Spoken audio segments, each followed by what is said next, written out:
안녕하세요, 청취자 여러분. 오늘 저희가 가져온 소스들, 정말 뜨거운 뉴스들로 가득합니다. 네, 반갑습니다. 여러 방송사 뉴스 클립이랑 자료들을 좀 모아봤는데요. 오늘 미션은 이 복잡하고 좀 어려운 뉴스들 속 시원하게 핵심만 쏙쏙 뽑아서 정리해드리는 겁니다. 그렇죠. 뭐랄까, 유튜브 매블쇼처럼 좀 쉽고 재미있게요.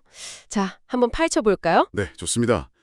정보가 워낙 넘쳐나니까 자칫 길을 잃기 쉽죠? 오늘 저희가 다양한 시각에서 보도된 사안들을 좀 비교 분석하면서 그 본질을 꿰뚫어보는 그런 시간을 갖도록 하겠습니다. 여러분 궁금증을 좀 풀어드릴게요. 좋습니다. 그럼 첫 소식은 역시 카카오 김범수 창업자 이야기네요. 검찰이 무려 징역 15년을 구형했는데 1심에서 무죄가 선고됐어요. 이게 어떻게 된 일이죠? 네, 그러니까요. 간단히 배경을 보면 SM엔터 인수 과정에서 하이브랑 정쟁했었고 그때 검찰이 시세 조종 혐의로 기소했던 사건이죠. 네, 법원의 논리는 꽤 명확했습니다. 카카오의 주식 매수가 SM 주가에 영향을 미친 건 맞다. 하지만 그것만으로 시세 조종, 그러니까 주가 조작이라고 단정할 수는 없다는 겁니다. 영향은 주긴 했지만 조작은 아니다. 그렇죠. 주식 매수한 시점, 방식, 시간 간격 이런 걸 볼 때 딱히 시세 조종성 주문으로 보기 어렵고 또 시세 조종을 공모했다는 사실도 증명되지 않았다. 이렇게 판단한 거죠. 특히 법원이 검찰 수사 방식에 대해서 좀 이례적으로 강하게 비판한 점, 이 부분이 주목할 만합니다. 그거요. 그 별건 수사 논란 말씀이시군요. 네네. 검찰이 핵심 증거로 내세운 이준호 전 카카오엔터 부문장 진술, 이게 다른 사건, 그 드라마 제작사 고가인수 의혹 수사 과정에서 받은 압박 때문에 나왔을 수도 있다, 이렇게 본 거네요. 맞습니다. 심지어 이 전 부문장은 진술을 좀 바꾼 다음에 리니언시, 자진 신고자 감면제도 이거 신청해서 기소도 안 됐고요. 여기서 정말 흥미로운 지점은 네, 맞아요. 법원이 진실을 왜곡할 수 있는 수사 방식은 지양해야 한다. 이렇게 딱 꼬집었습니다. 이런 배경에는 윤석열 전 대통령의 카카오 관련 발언이나 또 이복현 당시 금감원장의 강경한 압박, 이런 것들도 무관하지 않다, 이런 시각도 있고요. 그렇군요. 결국 김범수 창업자는 무죄, 하지만 함께 기소됐던 사모펀드 운용사 대표는 펀드 자금 횡령 혐의로 징역형의 집행유예를 선고받았네요. 네, 그 부분은 또 별개로 유죄가 나온 거죠. 검찰은 당연히 항소하겠죠. 앞으로 재판이 어떻게 흘러갈지 좀 지켜봐야겠습니다. 네, 2심을 주목해야 합니다. 자, 다음은 정말 좀 가슴 아픈 소식입니다.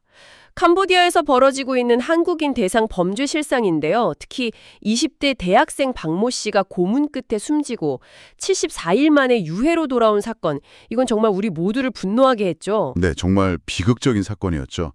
현지에서 공동부검을 했는데 장기 같은 시신 훼손은 없었다, 이런 결과가 나오기도 했고요. 근데 이 사건을 계기로 캄보디아의 그 어두운 이면이 확 드러났습니다. 납치, 감금, 고문은 물론이고요. AI 딥페이크 기술로 배우 이정재 씨를 사칭해서 5억 원 뜯어낸 로맨스 스캠 사건도 있었고. 그 사건도 있었죠. 네. 또 피해자랑 신뢰를 쌓은 다음에 거액을 가로채는 이른바 돼지도살 사기까지. 범죄 수법이 날로 교묘해지고 피해 규모도 눈덩이처럼 불어나고 있습니다. 그 로맨스 스캠 총책 부부 송환이 계속 늦어지고 있다면서요. 성형수술하고 도망 다닌다는 이야기도 있고 또 캄보디아 측에서 반정부 활동가랑 막 교환하자 이런 요구를 한다는 설까지. 정말입니까 이게? 네, 그런 설이 돌고 있습니다. 사실 확인은 어렵지만요. 그만큼 상황이 좀 복잡하다는 거겠죠. 그런데 캄보디아에서 한국인 사망 사건이 끊이지 않고 있어요. 올해만 벌써 17명째라니 이건 정말 충격적입니다. 네, 맞습니다. 범죄 조직 소굴로 알려진 그 시아누프길은 여전히 삼엄한 분위기라고 하고요. 최근에 또 50대 남성이 숨졌다는 소식도 있었죠? 네, 안타까운 소식이 계속 들려오고 있습니다. 이 와중에 범죄 수익금 환수는 현실적으로 어렵고 캄보디아 정부는 비협조적이라니 정말 답답한 노릇입니다. 맞습니다. 국제형사사법공조조약이 있긴 하지만 현실적으로 범죄 수익이 어디 있는지 우리가 먼저 파악하고 입증해야 하는데 이게 정말 어렵거든요. 캄보디아 정부 태도도 그렇고요. 참, 게다가 이번에 소환된 피해자들 있잖아요. 64명 중에 59명이 구속됐는데 이 사람들 상당수가 나도 피해자다, 강요당했다 이렇게 주장한다고요? 네, 그런 주장을 많이 하죠. 하지만 법원은 이런 주장을 쉽게 받아들이지는 않는 추세입니다. 관련 판례들을 보면 범행을 인지할 가능성이 있었는지, 또 자발적으로 다시 캄보디아로 간 정황이 있는지 이런 걸 다 고려하거든요. 그러니까 강압을 명확히 입증 못하면 처벌받을 수 있다? 네, 그런 경향이 강합니다. 이 사태는 단순히 범죄자 송환 문제를 넘어서 이제 현지 교민사회의 생계랑 안전까지 위협하는 심각한 문제로 번지고 있어요. 그렇겠네요. 관광객도 확 줄고 생계도 타격받고 또 반환 감정까지 우려된다니? 네, 맞습니다. 과연 이게 실효성 있는 대책으로 이어질 수 있을지 근본적인 해결책 마련이 정말 시급해 보입니다. 네, 구조적인 접근이 필요한 문제입니다. 자, 다음 토픽으로 넘어가 보죠. 최상병 순직 사건 수사 외압 의혹. 이번엔 핵심 피의자인 임성근 전 해명대 1사단장에게 구속영장이 청구됐다는 소식입니다. 네, 드디어 영장이 청구됐죠. 그런데요, 영장 청구가 임박하니까 2년 가까이 기억나지 않는다던 휴대전화 비밀번호 20자리가 기적적으로 생각났다면서 특검에 제출했다고요. 이게 참... 네, 타이밍이 아주 절묘하죠. 특검은 이걸 구속을 피하려는 증거인멸 정황으로 의심하고 있습니다. 하필이면 이종섭 전 장관 등 다른 핵심 피의자 5명에 대한 구속영장이 청구된 바로 그날 제출했다는 점도 좀 석연치 않고요. 특검 입장에서는 당연히 그렇게 볼 수 있겠네요. 영장 청구 사유는 업무상 과실치사상 혐의, 그리고 사망사고 직후부터 최근까지 관계자 회유 같은 증거인멸 우려 이런 것들이죠. 네, 맞습니다. 거기에 더해서 배우 박성웅 씨, 그리고 이종호 전 블랙펄 인베스트 대표와의 만남 의혹, 수사도 지금 속도를 내고 있습니다. 아, 그 의혹도 계속 진행 중이군요. 특검은 참고인 진술 등을 토대로 만남 시점을 2022년 8월 말에서 9월 초 사이로 특정하면서 압박하고 있는데 임 전 사단장하고 이 전 대표 측은 여전히 만남 자체를 부인하고 있죠. 네, 양측 입장이 팽팽하게 맞서고 있습니다.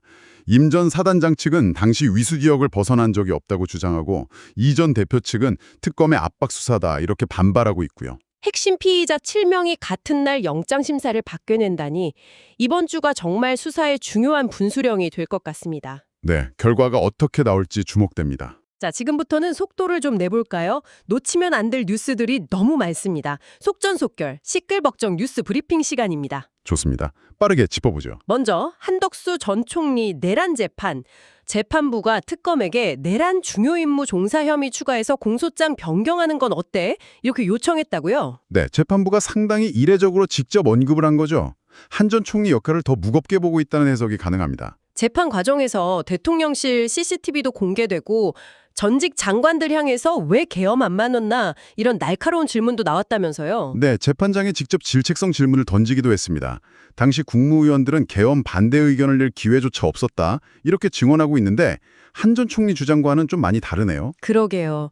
진실 공방이 더 치열해지겠군요. 네, 그럴 것 같습니다. 다음은 윤석열 정부 역술인 행정반 논란. 이거 JTBC 단독 보도로 또 시끄러운데요. 네, 정권 마지막 날까지 근무하면서 꼬박꼬박 월급을 타갔고 심지어 내세웠던 경력이나 학력도 가짜일 수 있다. 이런 의혹이 제기됐어요. 네. 그 여론조사기관 바지 사장 의혹, 그리고 존재하지 않는 박사과정 수료 표기 의혹 이런 것들이죠. 대통령실의 깜깜이 채용 관행을 보여주는 사례다. 이런 비판이 나오고요.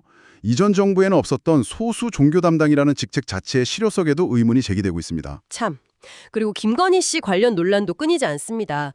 일반인 출입동제되는 경회로에 휴공일에 맨발 슬리퍼 차림으로 나타난 사진이 공개돼서 특혜 논란이 있었죠. 네, 그 사진이 공개되면서 논란이 됐었죠. 또 체크 순방 당시에 현지 언론이 사기꾼이라는 표현을 썼는데 그 기사 삭제 요청에 대통령실이 직접 개입했다는 사실이 특검 수사로 드러났다고요. 네, 그런 정황이 드러났다고 보도됐습니다. 계엄 당일 성형외과 행적과 관련해서는 국정감사에서 마약류 투약 의혹까지 제기됐고요. 네, 식약처는 해당 성형외과에서 당일 의료용 마약류, 그러니까 최면 진정제가 일명에게 투여됐다고 보고는 했는데 환자 특정 정보는 개인정보 보호를 이유로 제출을 거부해서 진실 규명에는 좀 어려움을 겪고 있습니다. 그렇군요. 다음은 부동산 문제입니다. 이상조 국토부 1차관 집값 떨어지면 그때 사라고 발언해서 논란이 됐는데 정작 본인 배우자가 수억 원대 시세 차익이 예상되는 갭 투자를 했다는 의혹이 제기됐어요. 네, 국민의힘에서는 위선이다, 내로남불이다 이렇게 맹비난하고 나섰죠. 국토부는 실거주 목적이었다고 해명하긴 했지만요. 네, 하지만 고위공직자의 언행과 처신이 정책 신뢰도에 미치는 영향을 생각하면 좀 신중했어야 한다는 지적이 나옵니다. 특히 부동산 정책처럼 민감한 사안에서는 더 그렇죠. 맞습니다. 자, 이번엔 국제 뉴스로 가볼까요? 한미 관계는 좀 훈풍이 부는 걸까요? 네, 어떤 소식이죠? 트럼프 대통령이 한국과 공정한 협정을 맺었다. 이렇게 발언하고 다음 주 에이펙 정상회의를 계기로 관세 협상이랑 한미 원자력 협정 개정이 동시에 타결될 수도 있다. 이런 기대감도 나오고 있습니다. 아, 네. 아직 최종 타결된 건 아니지만 긍정적인 신호로 해석될 수 있죠. 특히 그 3,500억 달러 대미 투자 방식이나 환율 안정화 방안 같은 핵심 쟁점에 대해서 양측이 좀 접점을 찾아가고 있다는 분석이 나오고 있고요. 특히 원자력 협정 개정은 우리가 오랫동안 요구해온 수건 사업이기도 하잖아요. 사용 후 핵연료 재처리나 우라늄 농축 권한 확대 같은 게 포함될 수 있어서 주목됩니다. 네, 좋은 소식이 들려왔으면 좋겠네요. 마지막으로 연일 사상 최고치를 경신하는 코스피 지수를 두고 국민의힘 김민수 최고위원이 중국 자본 개입설을 제기해서 논란입니다. 네, 명백히 떨어져야 할 주가가 오른다면서 음모론을 펼쳤는데 전문가들은 현재 저금리 상황이고 중국 자본 비중도 미미하다면서 반박하고 있죠. 네, 그렇죠.